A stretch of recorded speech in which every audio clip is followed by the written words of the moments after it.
अवधूत चिंतन श्री गुरुदेव दत्त श्री स्वामी समर्थ. नमस्कार, मी शर्मिला. माझ्या ह्या चॅनेलमध्ये तुमच्या सगळ्यांचं अगदी मनापासून स्वागत करते. आजचा दिवस तुम्हाला खूप छान जावो, तुमच्या मनातील सगळ्या इच्छा चांगल्या पूर्ण होत. चला तर मग आपल्या आजच्या नवीन व्हिडिओला सुरुवात करूया. 29 जून 2026 अतिशय महत्त्वाचा दिवस, कारण या दिवशी आलेली आहे वटपौर्णिमा. वटसावित्री पौर्णिमा आपल्या सगळ्या स्त्रियांचा आवडीचा सण असतो, कारण ह्याच दिवशी आपण नटून थटून जातो आणि वटवृक्षाची पूजा करत असतो. वडाला प्रार्थना करत असतो की माझ्या नवऱ्याला दीर्घायुष्य प्राप्त होऊ दे, मला अखंड सौभाग्यवती प्राप्त होण्याचा आशीर्वाद मागत असतो. कारण याच वडाच्या झाडाखाली सावित्रीने सत्यवानाचे प्राण परत आणले होते. आता आजच्या व्हिडिओमध्ये या वटपौर्णिमेला एक अतिशय सुंदर आणि प्रभावी उपाय तुम्हाला मी सांगणार आहे. ज्यांची श्रद्धा आहे त्यांनी आवर्जून हा उपाय करावा. बघा, जेव्हा एखादा सण असतो किंवा व्रतवैकल्य आपण करत असतो ना, त्या दिवशी म्हणजे त्याची खूप जास्त सात्विक लहरी जागृत झालेल्या असतात आणि ह्या आपल्यापर्यंत याव्या म्हणून आपण काही उपाय, काही सेवा आवर्जून करत असतो. आणि पौर्णिमा असल्यामुळे अनन्यसाधारण महत्त्व आहे या दिवसाला. आता आपल्याला उपाय काय काय करायचे आहे, सगळ्यात आधी एक सांगायचं आहे की वडाच्या झाडाची पूजा करणं म्हणजे वडाच्या झाडाची फांदी आणून ती घरात एखाद्या कुंडीत लावणं आणि त्याची पूजा करणं हे चुकीचं आहे. वडाच्या झाडाची पूजा करणं म्हणजे प्रत्यक्षात एक वटवृक्ष आहे त्याची पूजा करणं. फांद्या आणून त्याची पूजा केली जात नाही. आणि जर तुमची इच्छा असेल तर नक्कीच तुम्ही या दिवशी एखादं वडाचं झाड आवर्जून लावू शकता, जेणेकरून तुम्हाला प्रत्येक वर्षी बाहेर जाण्याची गरज पडणार नाही. आता उपाय काय करायचा आहे ते तुम्हाला सांगते. कुठली पण बघा, जो उपाय आहे तो करत असताना मनात एक जिज्ञासा निर्माण व्हावी, कारण ज्या काही सकारात्मक लहरी आहे त्याच वटवृक्षाच्या झाडाखाली पूजा करत असतो आपण आणि त्याच्याकडून ज्या काही सकारात्मक लहरी आहेत त्या आपल्यापर्यंत याव्या आणि त्या आकृष्ट व्हाव्या आणि त्या आपल्यापर्यंत आपल्यात साठवून ठेवाव्या असतात. आणि नक्कीच या सगळ्या ज्या पॉझिटिव्हिटी आहेत ना, ज्या काही लहरी जागृत झालेल्या आहेत त्याचा फायदा आपण आवर्जून करून घ्यावा. आता हा उपाय कोण करू शकतं, तर कोणीही करू शकतो, म्हणजे स्त्री आहे किंवा मुलगी. कारण वट म्हणजे ज्या आपल्या वडाची पूजा कधी करतो तर लग्न झाल्यानंतर आपण करतो. मग मुली नाही करू शकत का उपाय, तर मुलीही करू शकतात उपाय. आई करू शकते, म्हणजे आई आपल्या लेकरांसाठी करू शकते, मुली स्वतःसाठी करू शकतात, आई आपल्या मुलांसाठी करू शकते, बायको आपल्या नवऱ्यासाठी करू शकते. म्हणजेच प्रत्येकजण आपल्याला स्वतःसाठी करू शकतो किंवा दुसऱ्यांसाठी पण करू शकतो. आता आपण काय करायचं आहे, तो कशासाठी करावा. आपण जेव्हा वडाच्या झाडाची पूजा करायला जातो तर पूजा करण्याच्या आधी, म्हणजेच आपण जेव्हा पूजा करायला जातो तर पूजा जाण्याच्या आधी करा हा उपाय किंवा नंतर करा, तुमची इच्छा काय करायचं आहे ते. आता बघा, तिथे गेल्यावर एक वडाचं पान आपल्याला मिळतं. बघा, वटवृक्ष म्हटलं तर तिथे असंख्य अशी पानं पडलेली असतात. एक स्वच्छ आणि न तुटलेलं, चिर वगैरे पडलेलं असं पान वडाच्या झाडाचं आपल्याला आपल्या घरी आणायचं आहे. म्हणून सांगते की पूजा झाल्याच्या किंवा पूजा करण्याच्या आधी करा किंवा नंतर करा. मला माहीत आहे हे वटवृक्ष, आता तुम्ही म्हणाल की या झाडाचं पान आणलं तर त्याच्या झाडाला अर्पण करायचं का, असं नाही आहे. तुम्ही समजा मुलांना शाळेत सोडवायला गेला तर एखादा वटवृक्षाचं पान तुम्ही घरी घेऊन या, मग त्याच्यावर जे काही सांगणार आहे ते करा आणि त्यानंतर जवळपास एखादं मंदिर, एखादं झाड असेल तर तिथे जाऊन तुम्ही ते झाड किंवा ते झाडाचं पान आहे ते ठेवू शकता. तुम्हाला जसं जमेल तसं करा. किंवा मी एका झाडाच्या, आता बघा, झाडाला समजा घराजवळ जे झाड आहे तिथे जाऊन पटकन पान घेऊन येईन, माझी इच्छा व्यक्त करेन आणि परत ते पान मी तिथेच जाऊन ठेवेन. हा उपाय तुम्ही दिवसभरात कधी करू शकता, हरकत नाही. पान तोडायचं नाही. आणि वटवृक्ष इतकी वरती असते की आपण वरती चढून पण शकणार नाही. पण ज्याचं छोटं वटवृक्ष आहे त्यांनी अगदी नव्यानेच लावलेलं आहे, मागचे 1-2 वर्ष झालं, आपला हात पोचू शकतो. पान तोडायचं नाही. खाली पडलेलं पान असेल तर ते उचलून आणायचं आहे, लक्षात ठेवा. उपाय करत असताना पर्यावरणाची हानी होणार नाही आणि त्या वटवृक्षाला पण हानी होणार नाही याची काळजी घ्यायची आहे.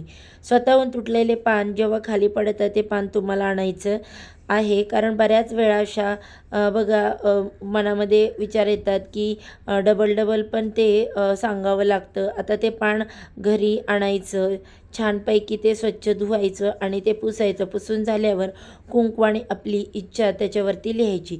आता इच्छा लिहिणं म्हणजे काय, सगळी लिस्ट लिहायची नाही, एकच इच्छा. आता समजा संतान प्राप्ती ही इच्छा लिहायची आहे, मनासारखा जोडीदार किंवा लवकर लग्न, नोकरी प्राप्ती किंवा मनासारखी नोकरी किंवा लक्ष्मी प्राप्ती. आता आपल्या इच्छा अजून खूप असू शकतात, पण ज्या मला आठवल्या त्या मी तुम्हाला सांगितल्या की संतानप्राप्ती ही स्वतःचं घर व्हावं, नक्कीच ही सुद्धा इच्छा तुम्ही व्यक्त करू शकता. तुमच्या ज्या मनातल्या इच्छा आहेत त्या एका वडाच्या पानावर पुढच्या बाजूला, मागच्या बाजूला नाही, परत तेच पण पुढच्या बाजूला कुंकवाने लिहायचं आहे. मग तुमच्याकडे एखादं झाडाची काडी असेल तर त्याने, नाहीतर मग बिंदास आपली जी काडी असते माचीसची त्याने लिहा. नाहीतर तुम्ही तुमच्या हाताने पण लिहू शकता, तुम्हाला जसं शक्य होईल तसं. लाल कुंकू घ्यायचं, कुंकवात पाणी मिक्स करायचं आणि ते लिहायचं. समजा संतानप्राप्ती असेल तर श्री लिहायचं वरती, छानपैकी श्री लिहायचं. संतानप्राप्ती किंवा स्वतःचं घर, नोकरी प्राप्ती किंवा उद्योगधंद्यात बरकत, ज्या तुमच्या इच्छा आहेत त्या तुम्हाला लिहायच्या. ते लिहून झालं की ते देवाजवळ ठेवायचं. लिहून झाल्यावर लगेच देवाजवळ ठेवायचं आणि तुमच्या डोक्याच्या केसापासून ते पायापर्यंत, म्हणजेच हाताच्या पायाच्या बोटापर्यंत, डोक्याच्या केसांपासून हाताच्या पायापर्यंत तुम्हाला ते हे करायचं की फिरवून घ्यायचं. जो सुती दोरा आहे, जो आपण वटवृक्षाला गुंडाळणार आहोत, तसाच एक दोरा छोटासा अजून आणून ठेवायचा.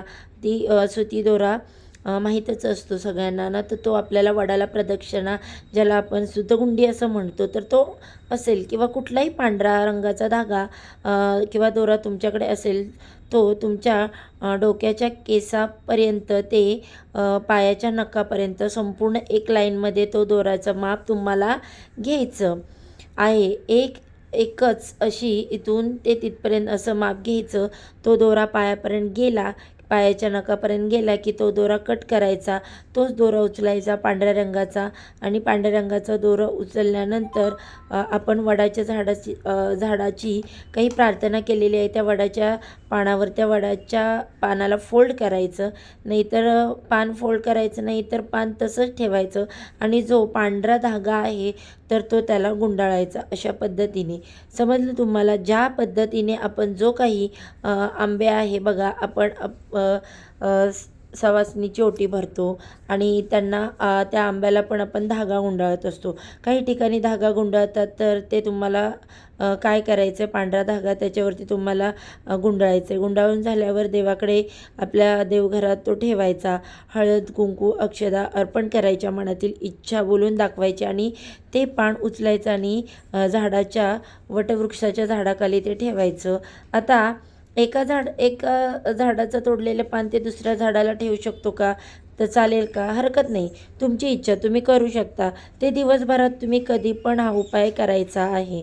आता मुलांचं लग्न, समजा माझ्या मुलाचं लग्न जमत नाही, मुलीचं लग्न जमत आहे, तर मग काय करायचं, मुलीचं लवकर लग्न होऊ दे अशी प्रार्थना आई करू शकते किंवा बहीण करू शकते भावासाठी. किंवा माझ्या मुलाचं घर होऊ दे, माझ्या मुलाला संतानप्राप्ती होऊ दे असं म्हणू शकतात. जर सुनबाई करणार असेल तर त्यांना सांगावं, त्यांना नसेल जमणार तर तुम्ही करू शकता. आता हे करून काय होणार आहे, तुम्ही लगेच श्रीमंत होणार, तुमच्याकडे भरपूर पैसा येणार असं मला अजिबात म्हणायचं नाही. पण त्या वटवृक्षाला आपण प्रार्थना करू शकतो. ज्या पद्धतीने सावित्रीने 3 दिवस उपवास करून प्रार्थना करून ज्या सत्यवानाचे तिच्या प्राण परत आणले, आणि आपणही आपल्या मनातील इच्छा वटवृक्षाखाली आपल्याला तिथे ती ठेवायची आहे आणि घरी निघून यायचं आहे.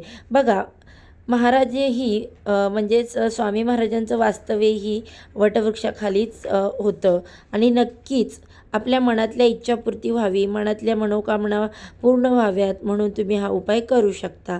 मला बघा आता मासिक पाळी आहे किंवा नवरा करू शकतो का मग हे?